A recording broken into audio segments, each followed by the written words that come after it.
이 시간에는 로마서 8장 29절 30절 말씀 읽었습니다.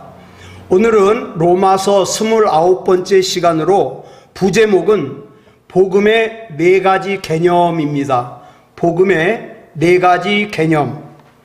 우리는 지난 시간에 본문 18절을 시작하는 생각하건대라는 단어를 통하여 본문 19절부터 28절까지 설명하고 있는 그리스도인으로서 생각한다는 것이 무엇인지, 어떤 의미를 가졌는지 살펴봤습니다.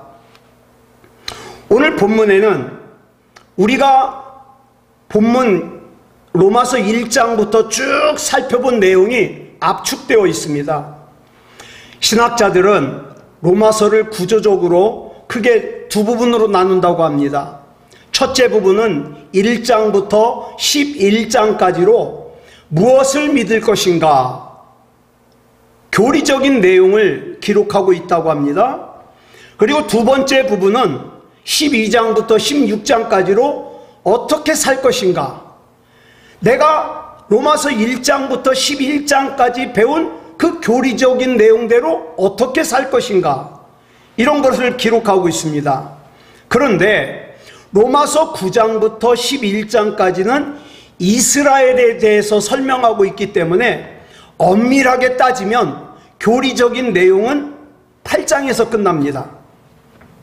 그러므로 오늘 이 본문은 이제까지 우리가 살펴본 로마서 1장부터 지금까지의 모든 교리적인 내용의 결론이자 핵심이고 로마서의 진수입니다. 바울은 본문에서 예수 그리스도의 복음을 4가지 개념으로 압축해서 설명을 하고 있습니다. 그 첫 번째 개념이 뭐냐? 선행적 은혜입니다. 선행적 은혜. 자, 본문 29절 보겠습니다. 시작. 하나님이 미리 아신 자들을 또한 그 아들의 형상을 본받게 하기 위하여 미리 정하셨으니 이는 그로 많은 형제 중에서 맏아들이 되게 하려 하심이니라. 여기 보니까 하나님이 미리 아신 자들이라고 나오거든요. 이 하나님이 미리 아신 자들이 누구냐? 예수 그리스도를 구주로 영접하고 믿게 된 우리를 말합니다. 우리가 예수 그리스도를 믿지만 사실은 우리가 먼저 하나님을 안 것이 아니라 하나님이 먼저 나를 알고 계셨다는 거예요. 그리고 여기서 말하는 그 아들은 누구를 뜻하느냐? 예수님을 뜻합니다. 우리가 예수 그리스도의 형상을 담기 위해서 어떤 노력을 하지 않았는데도 불구하고 예수 그리스도의 형상을 본받아 구원받게 하기 위해서 하나님께서 우리를 미리 예정해 주셨다는 거예요. 또 하반절에 나오는 그 역시 누구냐? 하나님의 아들인 예수 그리스도를 가리킵니다. 하나님께서는 하나님의 독생자 아들 예수 그리스도를 우리 믿는 모든 자녀들 가운데 맏아들이 되게 하셨다 그래요. 이 말이 무슨 뜻이냐면 우리가 예수님의 형제로서 예수님과 같은 반열에 서게 되었음을 뜻합니다. 이게 얼마나 영광스러운 일입니까? 중요한 것은 우리가 이렇게 예수님과 같은 반열에 서게 된 것이 우리의 노력이나 어떤 우리의 실력이나 우리의 의지로 된 것이 아니라 하나님께서 미리 예정해 주신 은혜 때문이라는 거예요. 이것이 바로 우리가 잘 알고 있는 하나님께서 모든 것을 예정해 주셨다는 예정론입니다. 여러분이 이 예정론은 프랑스의 종교개혁가인 칼빈이라는 사람이 이러한 하나님의 은혜를 선행적인 은혜라고 부르면서 얘기한 거예요. 과거에 우리가 이루 말할 수 없는 온갖 죄를 지었음에도 불구하고 하나님께서는 우리를 하나님의 자녀로 예정해 주셨습니다. 그런데 여기서 우리가 잊어버리면 안 되는 것이 있어요. 하나님의 선행적 은혜라는 것은 구원받은 성도가 오늘 지금 이 시점에 내 과거를 돌아보면서 내가 지금 이 구원받은 자리에 있는 것은 주님께서 만세 전부터 나를 예정해 주셨기 때문이라고 고백하게 되는 은혜예요. 그러니까 쉽게 말해서 다 하나님이 하셨다는 거죠. 그러니까 예정론이란 뭐냐? 우리가 흔히 알고 있는 것처럼 하나님께서 내 과거, 현재, 미래까지 다 결정하셨다는 뜻이 아니에요. 그런데 이 칼빈의 제자들이 이 예정론을 확대 해석을 한 거예요. 그래가지고 뭐라고 얘기를 했냐? 사람이 태어나기도 전에 하나님께서는 구원받을 사람과 구원받지 못할 사람을 다 결정하셨다는 거예요. 그러다 보니까 어떤 문제가 생기냐?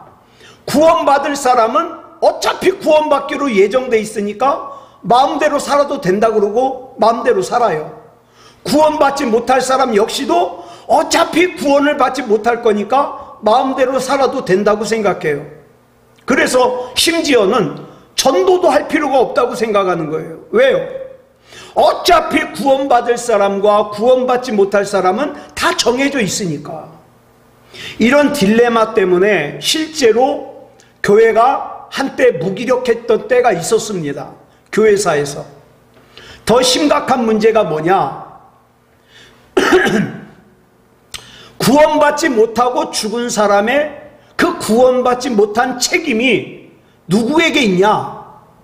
그 사람을 애시당초 구원받지 못하도록 예정하신 하나님께 있다는 결과가 나와요. 그래서 이것이 잘못된 거다. 그래가지고 존 웨슬리라는 사람이 주축이 돼가지고 감리교가 생겨나게 되는데, 존 웨슬리는 사람이 태어나기도 전에 구원받을 사람과 구원받지 못할 사람이 다 결정되어 있는 게 아니라 하나님께서는 누구에게나 다 구원받을 수 있는 구원의 손을 내미셨지만, 어떤 사람은 그 하나님께서 내미신 구원의 손을 잡는 사람이 있는가 하면 어떤 사람은 그걸 거부하거든요. 그래서 그 손을 잡을 수도 있고 거부할 수도 있는 걸 뭐라 그러냐? 자유의지라 그래요. 그러니 하나님이 인간에게 이 자유의지를 주셨기 때문에 그 선택의 책임 역시 각 사람에게 있다는 거예요. 선악과도 마찬가지예요. 에덴 동산 중앙에 선악을 알게 하는 나무가 있는데 보여요. 그런데 하나님께서 인간에게 자유의지를 주셔서 그 선악과 열매를 따먹을 결정을 할 수도 있고 따먹지 않을 결정을 할 수도 있잖아요. 그게 자유의지라고요. 근데 그 결정에 대한 책임이 자기에게 있다는 거예요. 각 사람에게 있다는 거예요. 성경이 말하는 예정론이란 나 같은 죄인이 예수님을 믿고 구원을 얻고 보니 그 구원이라는 것이 내 노력이나 내 어떤 실력이나 내 어떤 공로로 된 것이 아니라 전적으로 하나님의 은혜로 된 것인데, 이 은혜가 만세 전부터 예정되어 있어서 내가 한 거라고는 하나님께서 내미신 그 구원의 손을 붙잡은 것뿐이라는 거예요. 그렇다면 한번 생각해 보겠습니다. 여러분, 내 아버지와 내 어머니가 만나지 않았다면 내가 세상에 태어날 수 있었을까요? 만약 우리 할아버지와 할머니가 만나지 않았다면 우리 아버지, 어머니 또한 이 세상에 태어날 수 있었을까요? 이렇게 자꾸 거슬러 올라가다 보면 옛날 조상부터 나에게 이르기까지 그 족보에서 한치의 어긋남이 있었더라도 내가 존재하는 것은 불가능했을 거라고요. 이뿐 아니라 우리가 세상에 태어나서 예수 그리스도를 알게 된 동기, 예수 그리스도를 믿게 된 동기 또한 곰곰이 생각해보면 우리의 노력이 아니라 이 말이에요. 나보다 더 노력하는데 안 믿어지는 사람 있어요. 나보다 머리가 더 좋은데 안 믿어지는 사람 있어요. 그러니까 내 공로가 아니라는 거죠. 이걸 구원받은 입장에서 돌아보니까 이 모든 것이 하나님께서 예정하신 것이라는 것을 깨닫게 되는 거예요. 그래서 사도 바울은 에베소서 1장 4절에서 고백하기를 뭐라고 고백하는가? 줄친 것만 볼까요? 시작. 창세전에 그리스도 안에서 우리를 택하사. 구원받은 사람에게는 창세 전부터 우리를 예정하셨던 하나님의 손길이 보여요. 만약 이 하나님의 선행적인 은혜가 아니었다면 내가 지금 이 자리에 있을 수가 없죠. 이 자리에 있을 수 있는 사람이 누가 있겠습니까? 이렇게 하나님께서 우리를 구원하시기로 예정하셨다는 건 참 놀랍고도 감사한 은혜예요.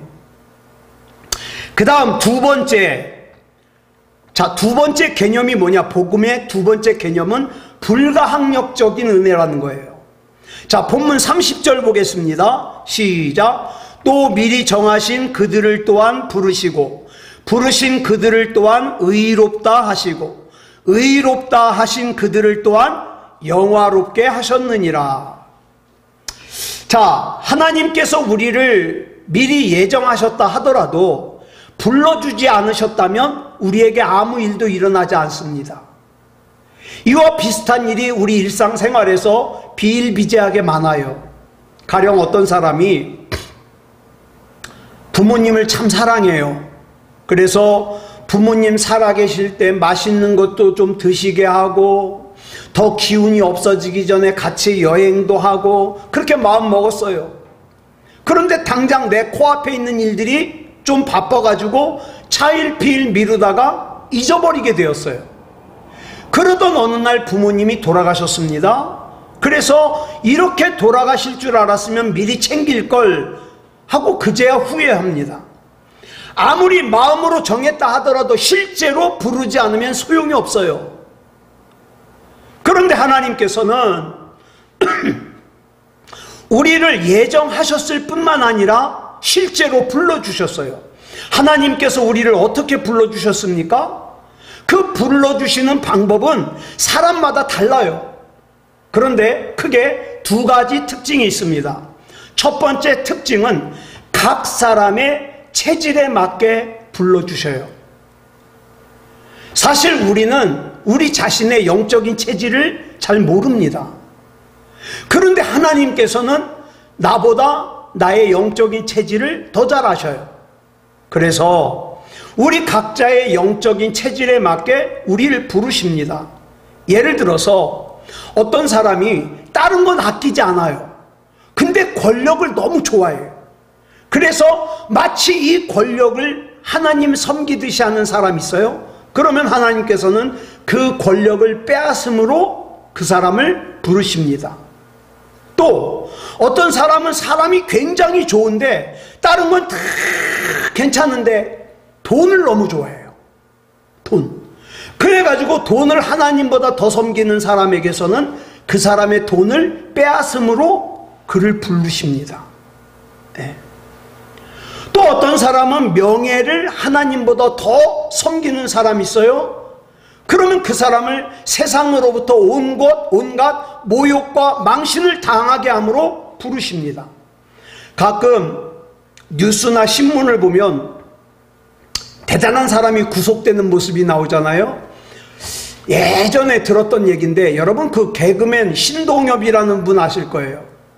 그 신동엽이라는 분이 한참 프로그램 사회를 보고 있는데 어떤 사람들이 와가지고 데리고 나가더래요. 그래가지고 그 주변에 있던 사람들은 그게 다 코미디인 줄 알고 재밌다고 박수쳤는데 사실은 진짜 형사들이 와가지고 신동엽 씨를 체포해 가는 거예요. 그래가지고 그 얘기를 나중에 하면서 또 웃는데 그런 일들이 있잖아요. 연예인에게 있어서 그 명예만큼 소중한 게 어디 있습니까? 그런데 그게 무너지는 거예요. 자, 이런 뉴스들을 볼 때 사람들이 뭐라 그럽니까? 겉으로만 보고 아이고 저 사람도 참 망신살이가 뻗쳤구나 라고 단순하게 생각합니다. 그런데 우리가 영적으로 보면 더 중요한 것이 보입니다. 지금은 이토록 망신을 당하고 수치스럽지만 그 가운데서 하나님께서 나를 부르신다는 부르심을 알아듣는 사람은 복이에요. 그러면 그 사람의 몸은 비록 수치를 당하고 모욕을 당하고 구치소에 있을지언정 하나님께서 그대로 살다가 지옥에 갈 수밖에 없었던 자기를 불러서 구원해 주심이 너무 감사한 거예요. 여러분 지금 뉴스에 나오는 사람들이 잘못한 사람들만 나옵니까? 아니요. 그 사람들 외에도 이 세상에는요, 들키지 않고 죄 짓는 사람들, 붙잡히지 않고 죄 짓는 사람들이 더 많아요. 붙잡힌 사람들은 빙산의 일각이죠. 여러분, 지금 우리나라에서 뇌물을 받은 사람들 난리죠. 또 애들한테 마약을 먹여가지고 난리죠. 마약한 사람들, 또 사기친 사람들, 다른 사람을 괴롭힌 사람들 등 죄진 사람들이 많아요. 그런데 분명히 알아야 될 것은 들켜가지고 붙잡힌 사람보다 들키지 않고 요행히 칼날을 피해간 사람이 훨씬 많을 거라는 사실이에요. 자, 그렇다면 그 사람들은 어떻게 생각할까요? 다행이라고 생각할 거예요. 우와, 잘못했으면 잡힐 뻔했네. 나는 참 재수가 좋아. 나는 참 운이 좋아. 그런데 어떤 의미에서 보면 그 사람은 참 불행한 사람이에요. 왜요? 칼날이 자기를 피해감으로 인하여 자기가 돌이킬 수 있는, 다시 삶을 온전한 방향으로 바꿀 수 있는 기회를 잃어버리거든요. 그래서 어떻게 합니까? 자기는 행운하라고 그 죄와 단절하지 않고 계속 죄를 지을 가능성이 더 크잖아요. 그러다가 구원받지 못할 가능성이 더 큽니다. 그러니까 우리는 영적으로 봐야 되는 거예요. 그 다음 하나님께서 부르시는 두 번째 특징은, 하나님께서 한번 부르시면 그 부르심을 아무도 피할 수 없다는 거예요. 칼빈은 이걸 뭐라고 설명했냐? 불가항력적인 은혜다, 이렇게 설명했어요. 한때 미국의 37번째 대통령인 닉슨 대통령의 특별 보좌관이었지만 워터게이트 사건으로 1973년에 감옥에 갇힌 이분의 이름이 찰스 콜슨이에요. 그런데 이분이 감옥 안에 있을 때 한 친구가 감옥으로 책을 한 권 넣어줬는데, 그 책이 뭐냐? C.S. 루이스라는 분이 쓴 순전한 기독교라는 책이에요. 감옥 안에서 이 책을 받아 읽고서는 예수님을 구주로 영접하고 이분이 감옥 안에서 선교회를 만들었어요.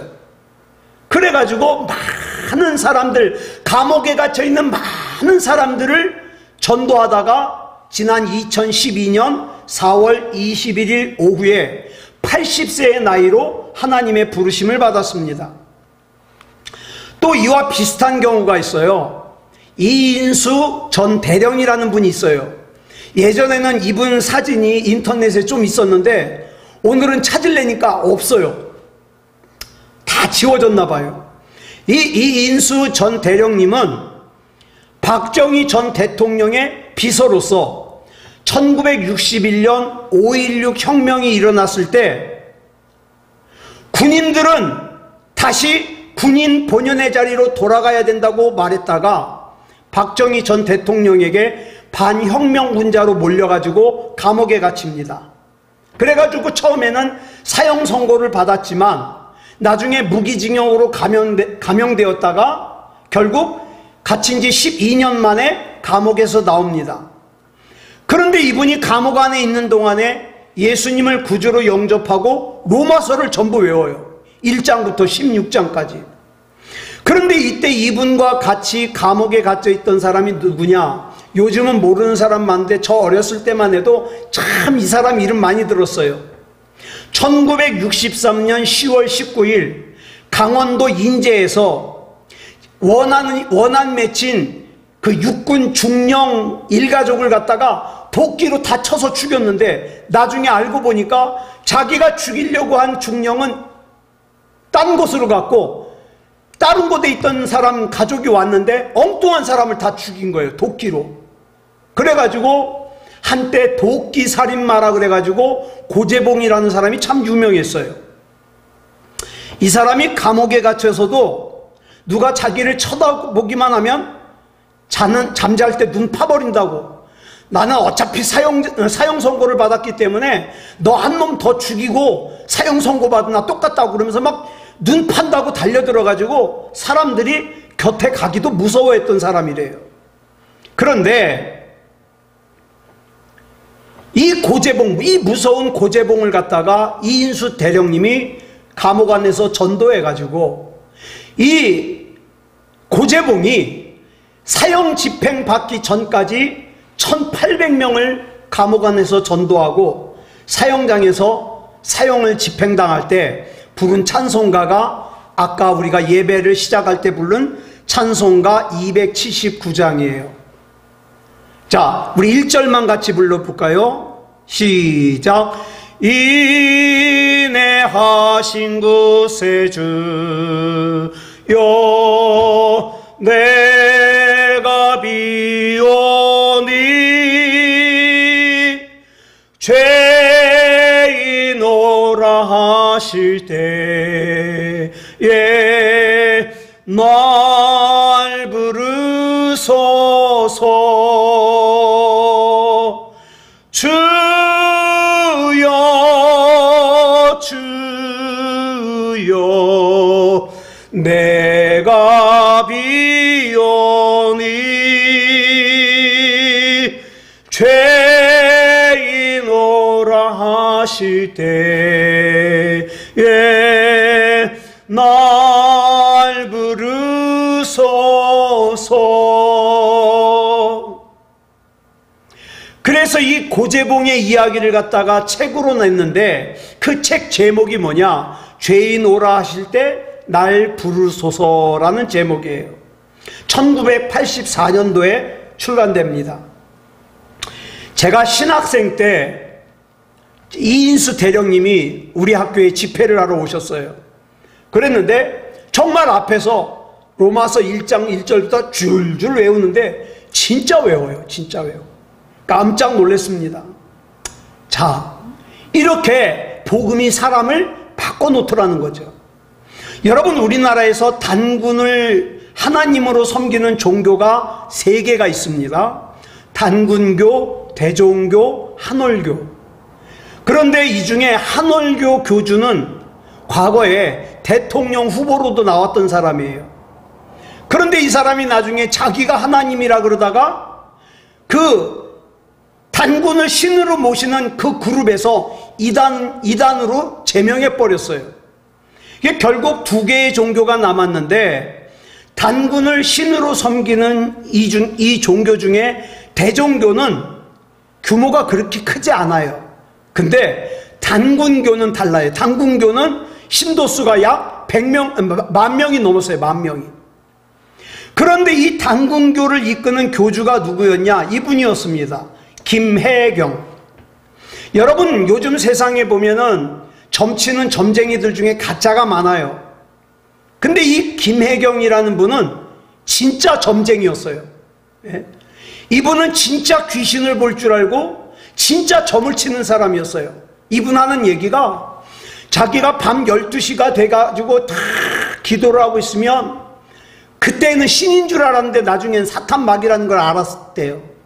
그 신이 와가지고 내일 어떤 사람이 와가지고 뭘 물어볼 텐데 뭐라고 대답해라 다 알려준대요. 그러면 그거 적어놨다가 다음날 그렇게 해주는 거죠. 근데 이런 분이 1993년에 예수님을 구주로 영접하고 하나님의 부르심을 받아서 지금은 목사님이 되셨어요. 그래가지고 이분의 간증을 책으로 냈는데 제목이 뭐냐? 주여 사탄의 왕관을 벗었나이다 입니다. 이분이 간증하는 걸 들었는데 그동안 단군교에 속해서 무당이 된 사람들이 있는데 여러분, 무당을 크게 둘로 나눈대요. 하나는 조상에게서 무당의 신분을 이어받아서 대를 이어 무당이 된 세습무당이 있는가 하면 자기 조상 중에 무당이 없는데 귀신이 붙어가지고 무당이 된 강신무당이 있다는 거예요. 여러분, 하나님의 부르심을 피할 수만 있다면, 예? 이 찰스 콜슨 같은 높은 사람이, 이 고재봉 같은 살인마가, 예? 이 김혜경 목사님 같은 교주가 예수님을 믿겠습니까? 하나님의 부르심은요, 누구도 피하지 못해요. 그 다음에 복음의 3번째 개념은 필승불패의 은혜입니다. 본문 30절 10절 중반절에서 이렇게 말씀하고 있죠. 줄친 것만 시작. 부르신 그들을 또한 의롭다 하시고. 다윗의 아들 압살롬이 자기 형인 암논을 죽이기 위해서, 왜? 암논이 자기 동생을 갖다가 강간했거든요. 그 암논을 죽이기 위해서 날짜를 정하고 그날이 되자 멋진 잔치상을 갖다가 차려놓고 이복형인 암논을 불러요. 자, 보기에는 화려한 잔치상이었습니다. 그러나 압살롬의 부름에 응한 암논은 그날 잔치 자리에서 목이 날아갔어요. 즉 압살롬의 부름은 형 암논을 죽이기 위한 부름이었던 거죠. 그런데 우리 하나님께서 우리를 부르신 부르심은 우리를 해롭게 하기 위한 부르심도 아니고, 우리를 불러놓고 괜히 불렀다고 후회하시는 그런 부르심도 아니에요. 우리 하나님께서는 정확한 뜻과 목적을 가지고 나를 부르셨고 여러분을 부르셨습니다. 자, 우리 하나님의 부르심은 우리를 의롭다 여겨주시기 위한 부르심이에요. 물론 우리가 예수 그리스도를 믿는다고 해서 우리의 죄악된 과거가 다 사라지는 게 아니에요. 그렇지만 진짜 중요한 게 뭡니까? 하나님께서 나를 의로운 사람으로 봐주신다는 거죠. 예수 그리스도께서 십자가에서 피를 흘리시어 우리가 받아야 될 죄값을 대신 치러주심으로써 우리의 모든 죄를 용서받게 되었어요. 자, 예를 하나 들어보겠습니다.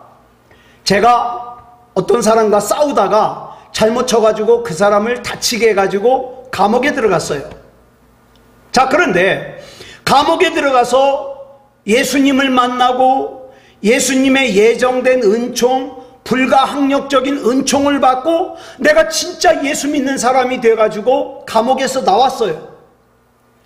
자, 세월이 흘러가지고 감옥에서 나왔지만 감옥에서 나온 나를 여전히 내 주변 사람들은 어떻게 생각해요? 어휴, 저 폭력배, 사람을 때려가지고 다치게 한 사람, 이렇게 생각하겠죠.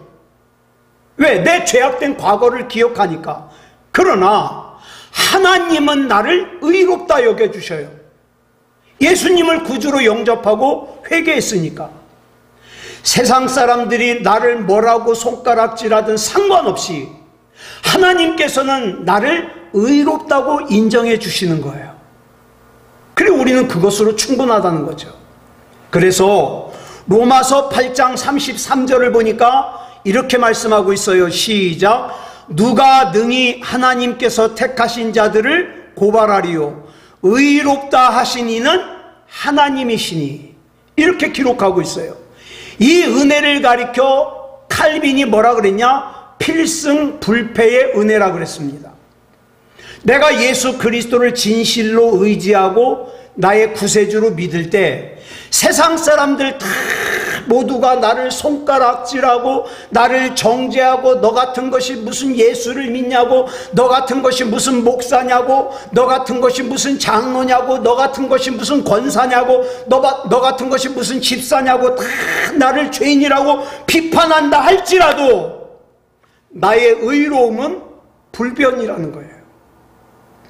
바로 이 필승불패의 은혜로 말미암아 우리가 서로가 서로를 성도라고 부를 수 있는 거예요. 그리고 다른 사람이 나를 성도라고 불러도 쭈뼛거리지 않고 감사함으로 받아들일 수 있는 거예요. 왜냐하면 이건 내 공로가 아니라 난 그저 예수님을 구주로 영접한 것 뿐인데 예수님이 나에게 주신 은혜거든요. 자, 그 다음 네 번째 복음의 개념이 뭐냐? 성화의 의무예요.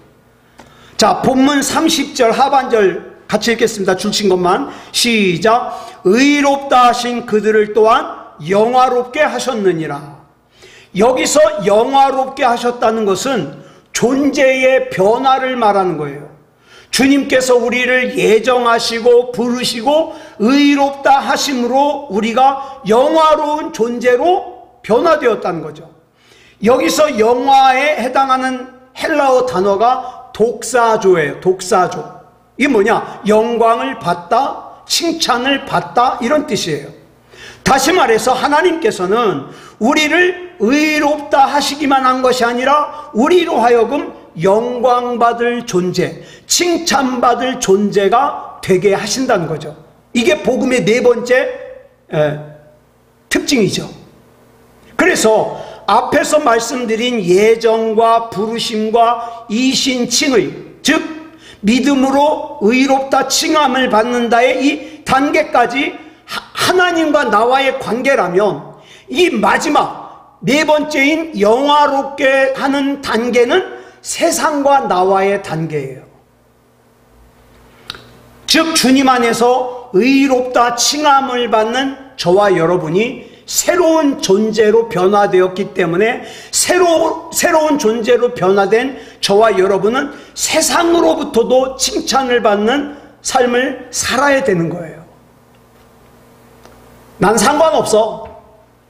난 저 사람이 나를 칭찬하든 안 하든 상관없어. 나는 하나님만 잘 믿으면 돼. 아니요, 그건 세 번째 단계까지예요. 그래서 칼빈은 이 부분에서 성화의 의무를 강조하는 거예요. 성화, 곧 거룩하게 산다는 것은, 내가 예수님을 구주로 영접하고 거룩하게 산다는 것은 다른 사람을 위하는 이타적인 삶을 뜻해요. 예? 다른 사람들 눈치도 봐야 된다 이 말입니다. 내 신앙을 버리는 일이 아니라면. 다른 사람을 구원하는 생명의 통로가 되어야 될 의무가 저와 여러분에게 주어진 거예요. 그래서 오늘 본문 29절 30절을 통하여 살펴본 네 가지, 선행적 은혜, 불가항력적 은혜, 필승불패의 은혜, 성화의 의무, 이걸 갖다가 신학자들은 뭐라 그러냐? 복음의 황금 사슬이라고 얘기를 해요. 한 덩어리라 이 말이죠. 그런데 문제는 대부분의 그리스도인들이 세 번째 단계에서 머물러 있어요. 즉 하나님과의 관계는 갑니다. 그런데 다른 사람들과의 관계는 하찮게 생각해요. 뭐 날 좋게 보든 안 보든 나 상관없어. 그러기 때문에 성화의 단계로 넘어가질 못해요. 아무한테나 막 짜증내고 화내고, 그러면 그 사람 좋아하겠습니까? 아유, 안 좋아해도 돼요. 뭐, 난 하나님만 믿으면 돼. 아니요. 네 번째가 안 된다니까요. 네 번째가. 그래서 여기서 멈추어 있는 사람들의 문제가 뭐냐 하면, 교회는 열심히 다녀요. 신앙생활은 열심히 해요. 그렇지만 주변 사람들에게 손가락질 받는 그런 삶을 살아요. 저 교회 다니면서 욕먹는 사람 많이 봤습니다. 교회는 열심히 다녀요. 근데 주변 사람들이 손가락질해요. 어떻게 저렇게 사냐고. 여러분, 우리가 예수 그리스도를 믿고 우리의 구세주로 영접하면 세 번째 단계까지는 이루어져요. 이제 남은 것은 성화의 단계인데, 성화의 단계라는 것은 구원받은 우리가 세상 사람들로부터 칭찬을 받아서 그런 우리 때문에 하나님이 칭찬받으시는 그것이 성화의 단계예요. 아무쪼록 저와 여러분은 이 성화의 단계까지 영적으로 성장하는 저와 여러분이 되었으면 좋겠어요. 그래서 나 때문에 하나님도 칭찬 듣고 나 때문에 하나님이 기쁘셨으면 좋겠다는 거예요. 그래서 이 네 가지 복음의 단계를 다 가질 수 있는 진짜 믿음다운 믿음, 진짜 그리스도인다운 그리스도인, 그 삶을 저와 여러분이 살기를 그리스도 예수님의 이름으로 축복합니다. 기도하겠습니다. 사랑의 아버지 하나님, 감사합니다. 오늘 이 부족한 종이 관리를 잘 못해서 또 두 번째 코로나에 감염되는 바람에 오늘은 예배당에서 저만 예배드리고 우리 성도들은 영상으로 예배를 드리고 있습니다. 하나님, 비록 영상으로 예배를 드리지만 이 말씀의 주제가 가슴마다 가 닿게 하여 주시고 성령님께서 조명하여 주셔서 잘 깨닫게 해 주시옵소서. 그래서 우리 때문에 하나님도 기쁘시고 우리 때문에 하나님도 칭찬을 받으시는, 이제 우리가 구원받은 단계를 더 뛰어넘어 성화의 단계까지 우리가 도달할 수 있도록 인도해 주시옵소서. 우리 주님께서 붙잡아 주실 줄 믿사오며 그리스도 예수님의 이름으로 감사하며 기도드렸사옵나이다. 아멘.